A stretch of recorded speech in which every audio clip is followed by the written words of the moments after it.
Fluffy's Thanksgiving by Kate McMullan, illustrated by Mavis Smith. Fluffy takes a bow. We're all going to be in a Thanksgiving play, Miss Day told her class. Even Fluffy? Asked Maxwell. I think we can find a small part for Fluffy, said Miss Day. A small part? Thought Fluffy. I want a big part. Would you like to be a chief? Asked Miss Day. I'm your chief, thought Fluffy. How about Maxwell? Said Miss Day. Yes, said Maxwell. Who wants to be Squanto? Asked Miss Day. Me, thought Fluffy. Wait, we'll be Squanto, said Miss Day. Raise your hand if you would like to play a Pilgrim, said Miss Day. Hello, I'm raising my paw, thought Fluffy. But Miss Day didn't see Fluffy's paw. She picked Emma and 6 other kids to play Pilgrims. And who wants to play the turkey? Asked Miss Day. It's not my first choice, thought Fluffy. But hey, gobble gobble, I'll do it, called Jasmine. Miss Day, said Maxwell, what part do we have for Fluffy? Yeah, what part do we have for Fluffy? Thought Fluffy. Fluffy would make a cute pumpkin, said Jasmine. I don't think so, thought Fluffy. Fluffy's too fat to be a zucchini, said Wade. Who asked you? Thought Fluffy. Miss Day, called Emma. I know the perfect part for Fluffy. She whispered her idea to Miss Day. Fluffy didn't hear what she said.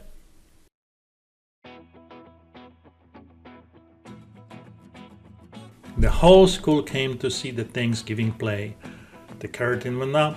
Thank you, Squanto, said Emma the Pilgrim, for your gift of corn. Emma the Pilgrim held up an ear of corn. The ear of corn was Fluffy. Then Emma put the ear of corn into her pocket, and the play went on.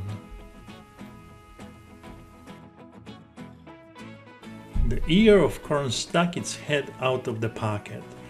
It sniffed at the feast table. The audience started to giggle. Emma the Pilgrim walked very close to the feast table. The ear of corn forgot all about being an ear of corn. It climbed out of the pocket and onto the table. It ran over to the pile of onions and yams and pumpkins and other ears of corn.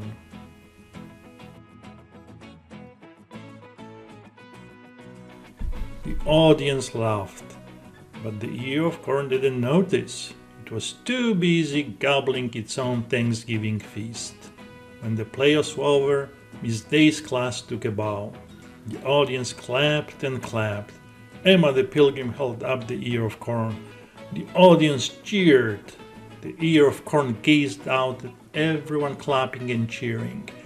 Yes, thought the ear of corn. Today a star is born. Fluffy's Great Escape. Fluffy went home with Maxwell for Thanksgiving break. Maxwell showed Fluffy to his little sister Violet. Oh, sweet little piggy, said Violet. Yuck, thought Fluffy. Maxwell showed Fluffy to his dad. What do you call that thing? Asked his dad. Guinea pig, thought Fluffy. But you can call me Sir.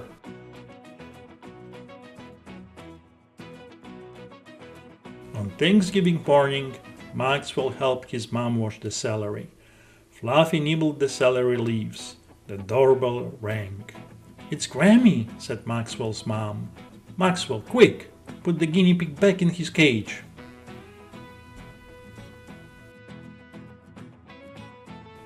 Maxwell's mom and dad ran to the door to greet Grammy. Maxwell hurried Fluffy back to his cage in the den. Then he went to meet Grammy too. But the gate of Fluffy's cage was not closed all the way. Fluffy pushed it with his nose until the opening was as wide as he was. Then he jumped out of his cage. Celery leaves, thought Fluffy. Here I come!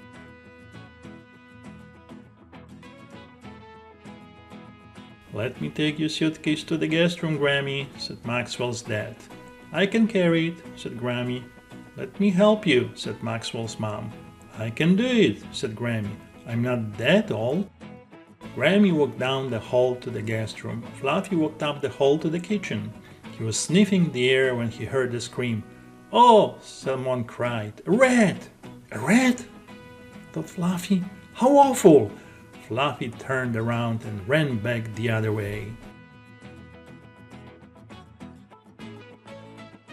Grammy hurried into the bathroom and shut the door. Maxwell's mom ran down the hall. Where are you, Grammy? She called.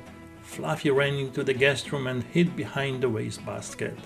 Is there one thing I don't like? He thought. It's a rat. Maxwell's dad knocked on the bathroom door. Are you all right, Grammy? He called. I saw a rat, Grammy called back. A rat? Cried Maxwell's dad. How awful! Grammy opened the door a crack. If there is one thing I don't like, she said, it's a rat. Maxwell and his mom and Dan walked Grammy to the guest room. Don't worry, Grammy, said Maxwell's mom. There are no rats in this house. Yes, there are, Grammy cried. I see one now.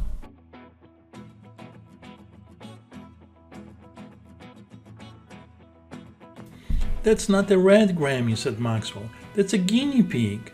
A guinea pig, said Grammy. Why, I love guinea pigs. Maxwell showed Fluffy to Grammy. My, said Grammy, what a fine, big, handsome fellow you are.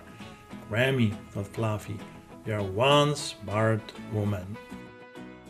Fluffy's horrible monster. No, Maxwell, said his mom. The guinea pig cannot sleep in your room. Please, said Maxwell. It's Fluffy's last night here. His mom shook her head.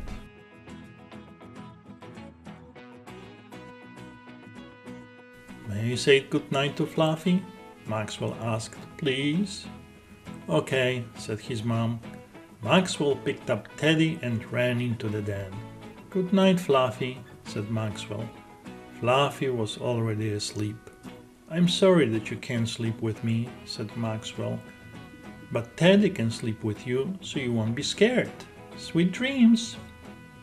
Maxwell put the bear in Fluffy's cage. Fluffy did not wake up.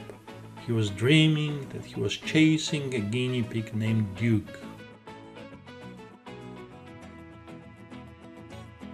In the middle of the night, Fluffy woke up feeling hungry. His black eyes searched his cage, and there, in the moonlight, he saw it. Over his food bowl, a horrible monster. It was a giant. It had a long snout and small beady eyes. It looked mean, very, very mean. Get out of my cage, Fluffy growled. And I mean now! Fluffy thought he saw the monster show his fangs. I'm not kidding, Fluffy growled. Fluffy thought he heard the monster growl back. I want you out by the time I count to 3, said Fluffy. 1, 2, 3. The monster didn't move. Maybe the monster doesn't go to school, Fluffy thought. Maybe the monster doesn't know about counting. Okay, you asked for it, monster, thought Fluffy. Here I come! Fluffy charged. 2 rolled around the cage. Fluffy growled and hissed. He bit and kicked. He clawed and scratched. It was a terrible battle. When it was all over, Fluffy's left ear flopped over. His right eye was half closed. His fur was a mess.